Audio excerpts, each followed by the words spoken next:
The situation and information around COVID-19 is changing every day. With that in mind, please note that this episode was recorded on March 30th.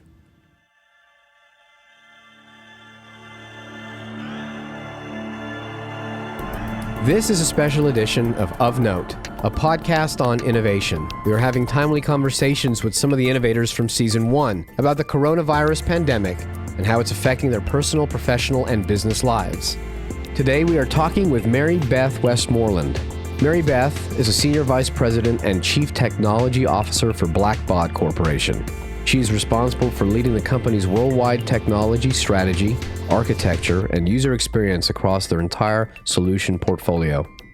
Mary Beth has been named one of the 2017 Top 50 Most Powerful Women in Technology by the National Diversity Council. When we talked last, Mary Beth discussed the ever-evolving tech landscape and why companies are not only required to keep up, but obligated to. We have a lot of different methods that drive innovation. I mean, the primary one is you build teams of great people and give them problems to solve. Don't tell them how to solve it, right? Put a team of UX folks and engineers and product managers and really amazing, talented people together and tell them, here's the problem. And then let them engage with the customers to truly understand it and solve it in ways that are super creative that no one might have thought of. She also detailed her history in the industry as a lifelong engineer and technologist. From a personal perspective, I can tell you 30 years ago, I wanted to be known as an engineer, not as a woman, because I felt like when I wrote code, people would look at the code and they would say, wow, that's a pretty good code for a woman. And I thought, I don't want you to see me as a woman. I want you to see me as an engineer. And I want you to put my code up blindly against any other engineer and see it for what it is. And how she believes diversity is what can truly differentiate a company in the technology field. If you haven't watched Mary Beth's videos or listened to the podcast session, check it out online at scribblesc.com.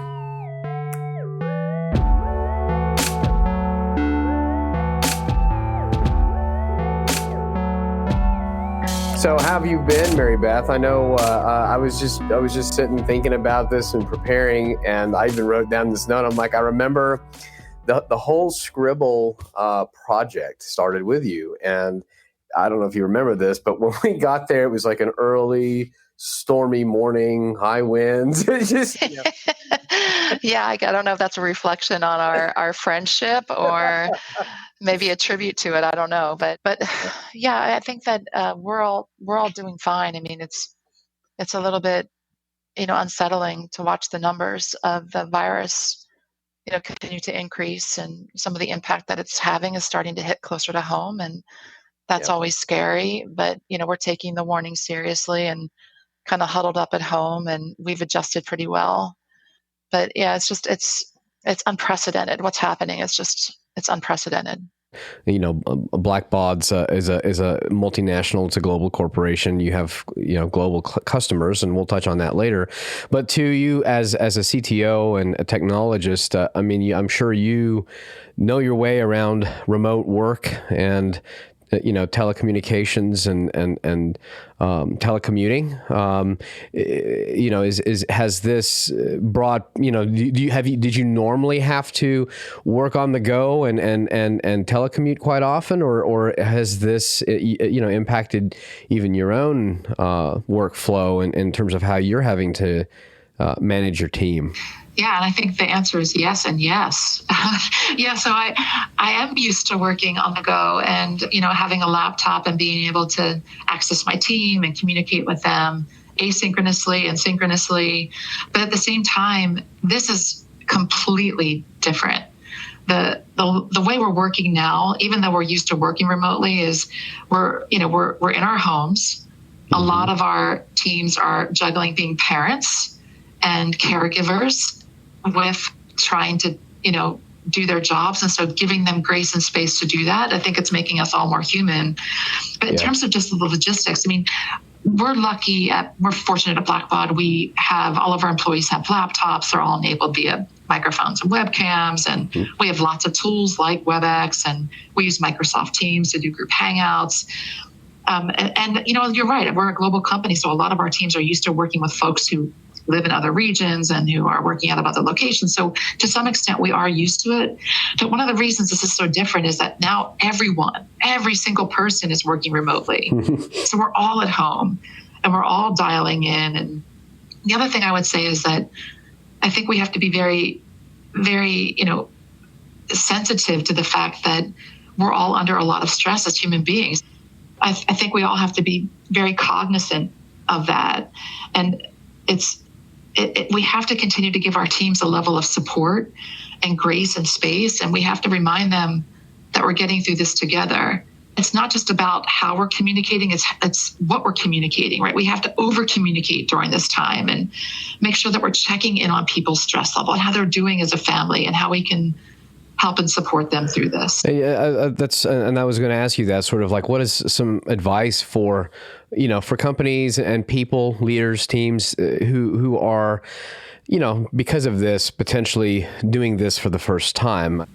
Well, and I would say be empathetic and be yourself, right? It's okay to share how you're feeling and how your stress level is, and in doing so, evoking some of that same conversation with your teams and really understanding where they're coming from and how you can help and support them differently. So it's not just about the amount of time that you reach out to them and the words that you use. It's about taking that time to listen and to help people adjust to the situations that we're all living through. Mm-hmm. How do you, because our point of view of also talking about innovation with this, how do you deal with parts of the process where, and I mean, we're struggling with this right now here at the agency of, we can do a lot of the things remotely that we normally would do. And sometimes when we break away to do our own sort of solo work, it's actually great. But, how do you bring, for example, people together to do a blue sky session or a brainstorm, something where you need some, how that goes, that the messiness of just having a bunch of people in a room and thinking out loud together. How does one do that now? I think tools are really important in this. We have tools that enable, in a large setting, folks to raise their hand because they want to weigh in, to share their screens, to do some like real-time whiteboarding together. But it's still, I would say, difficult. It's not as easy as when you have a crowd huddled up on a whiteboard with a bunch of markers who are, able to collaborate in real time. Yeah, and I thought that was quite appropriate for you all because, once again, I remember, the tables with crayons that that you guys have at your corporate headquarters, and it's just such a wonderful. It was such a wonderful contrast, and again, it came back to me now of, you were in this technology company who has remote offices, remote employees, remote talent. They probably do the remote game really well, and yet crayons, paper, whiteboards, those sort of organic things are still there. Blackbaud works with many organizations, nonprofits, cultural organizations, faith communities, educators, all participants in that social good community. Can you speak to what challenges you're seeing that those organizations are facing through this? Because I don't think a lot of people think through that. I think a large part of our listeners are entrepreneurs and businesses. But with respect to the social good community, can you give a picture of what challenges they're facing? Sure, I'd be happy to. And quite honestly, this situation that we're all living through is very fluid. And so we're learning more every day. And right now, all of us and the Blackbaud family, we're overly focused on our customers right now and really thinking about how this COVID-19 is impacting their organizations. And you mentioned that we serve nonprofits and K-12 schools and universities, healthcare institutions. It's really different for each vertical we serve, but I'll just give you a couple of specific examples. And many of our private K-12 schools are moving to virtual classrooms, and your son may have some interaction with his preschool class, I'm not sure. Yes. But for us to be able to provide integration with our K-12 solutions so that it enables teachers to be able to do virtual learning, we've integrated our OnSuite with Zoom. And so we're able to help make that happen for them. Food banks, as an alternative to that, they're seeing such an increase in volume, and we're leveraging our Blackbaud Merchant Services to help them continue to scale their donations. Meanwhile, organizations like arts and cultural institutions like museums and zoos and aquariums, they've had to shut their doors. Mm-hmm. They've had to shut their doors to physical visitors. And so we're helping them with best practices for things like, how do you engage with supporters of your organization in a different way, via virtual meetings, via email messages and digital messaging. And so we're really thinking differently about how to help our supporters. And we've actually put some really cool things into play. We've created an integration for our faith-based communities so that the leaders of small groups within a church can engage virtually with their teams through things like virtual meetings. And we've done things like integrate our Just Giving and other online donation platforms with virtual events, so that rather than large nonprofits who are used to running big virtual events or big physical events like run, walk, ride events, can do them virtually. And we can integrate that with their ability to engage and donate. Those are the things that we're focused on. And we're shifting quickly to help and enable our customers. And one other thing I'll mention is that we're doing things like giving away our e-learning resources for free. All of our recorded e-learning resources we make available now to all of our customers so that they can understand those best practices and they can shift their business in this time of challenge. Do you feel like, when this is all said and done, and we're hopefully in a recovery soon, that these shifts that you're making will stay permanent, or will have a lasting impact on people in their workflow? That the video content that they are able to put out will start to become a part, for example, of how they engage their customers moving forward, even though there may not be social restrictions anymore. Yeah, definitely. I mean, I think it's going to change all of us as people, not just as businesses. I think we're definitely going to be a lot more agile in terms of our ability to work remotely, and maybe more empathetic to people's individual situations as human beings. And then, yes, as a business, as a nonprofit, I do expect that they'll be able to adopt some of these best practices in a virtual world that's going to help them grow in the longer term. And that doesn't mean that they're not going to go back to engaging in a face-to-face and putting on all these amazing galas and events that they do. It just means that they're going to be armed with additional tools and skills that are going to help them scale the business in a different way. Do you have any, for of course, your team sounds really busy right now, right, making all of these pivots, be it your internal Blackbaud team or your clients, your customers and their teams. Do you have any advice for any of them in terms of how to stay productive and optimistic during this time of uncertainty? Well, the first piece of advice I would tell anyone who asked me that is make sure you take care of yourself and take care of your family. And it's a really stressful time, and for us to provide that level of support to each other and to our neighbors during this time is important. But then, yeah, I mean, I think that it's going to, again, make us more empathetic and agile thinkers. But, when I think about how to stay productive and optimistic during this time, I can't help but look at all the good that's happening as a result of this horrible pandemic that's affecting so many. I think about local restaurants that are giving food away and doctors that are helping patients via things like telemedicine and, of course, physical medicine, and all the healthcare workers and volunteers and, grocery store clerks who are giving their time and putting themselves at risk for each other, and neighbors checking on each other. And I could go on and on. But what I find helps my productivity more than anything is finding all of the amazing good that people are offering during some of this, some of the most challenging times that I've ever lived through. Yeah, I think it's sort of coming back to the top, what you said about, we're all working remotely, or we're all sort of apart, separated, but the feeling of togetherness and humanity, it seems like, has been has been extraordinary and has definitely been amped up because we've had to be more human in order to get through this, especially being separated.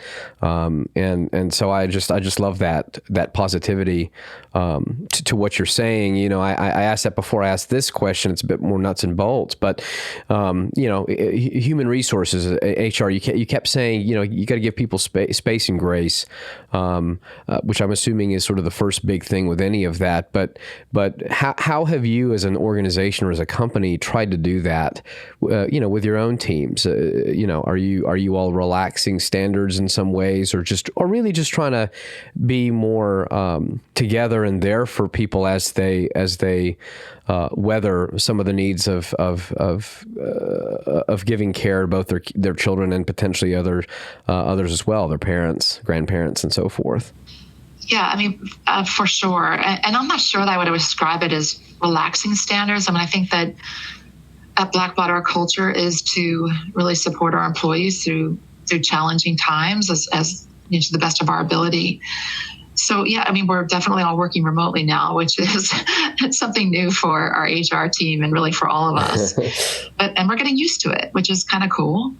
But we've, and yes, we realize that people's schedules are going to have to be a little bit more flexible now because they're taking care of children. Some of them, again, are becoming school teachers and caretakers. But beyond that, we're also doing things like we're increasing our matching gift donation, so that as an individual, if I want to give to a cause that I care about, where Blackbaud might match that gift, we're increasing that level of donation. We are also, as a company, making a donation to the World Health Organization, the UN Foundation's COVID-19 Response Fund. Wow. Which is really important to us. And we're looking at other ways to help our employees this tough time by trying to minimize, the economic risk to them. And it's very early days for us, and we're looking at the numbers and understanding what's happening, and again, really focused on our customers. And that's another thing about Blackbaud that I think is unique, that all of us are very focused on what's happening to our customers during this time and how we can help them, which I think unites us as a team and gets us through. It's essentially the last day of March when we're talking here. How long do you feel like we're going to be in this state of being? You see this as a 6-8 week horizon, or you think this is going to last into the fall? I think it's all about what your definition of lasting is. We have a great executive-led disaster response team that follows all of the federal, state, and local ordinances and what's happening within the communities, and then wraps it up and helps and shares that information. And right now, if we just listen to what those, what everyone is saying, we're definitely at least end of April, working in this situation, meaning, in this pseudo lockdown state. We know that as an economy, that the toll that it's taking is interesting, to say the least. How that's going to affect us is probably going to be a longer term runway in front of us. That's not going to be over in the next 30 days. But look, we're resilient as a company. We're healthy as a company. We're resilient as a workforce. And I think we're resilient as a country. And I think that we will rebound, but it's going to be months for sure before we're back to normal. And as you said, it's probably the silver lining in all of this is to revisit our humanity and strengthen those bonds that bring us together, right? During a time when we have to live apart and work apart. And I just want to say I appreciate you taking the time to again speak with us and inspire us today to fight the good fight. For our listeners and for everyone out there, there's a lot more content we have with Mary Beth, and I would encourage you to log on to scribblesc.com and listen and watch that content. It's very enlightening. And again, I just want you to say thank you for taking the time with us, Mary Beth, and I hope that we get the chance to talk again under better circumstances. But until then, I wish you well, you and your family, and please stay safe. Thank you so much for having me. It was really an honor and a pleasure as always. And please please hug your kids and your wife, and we're going to get through this together. Absolutely. Thank you so much. Take care. Take care. Bye-bye.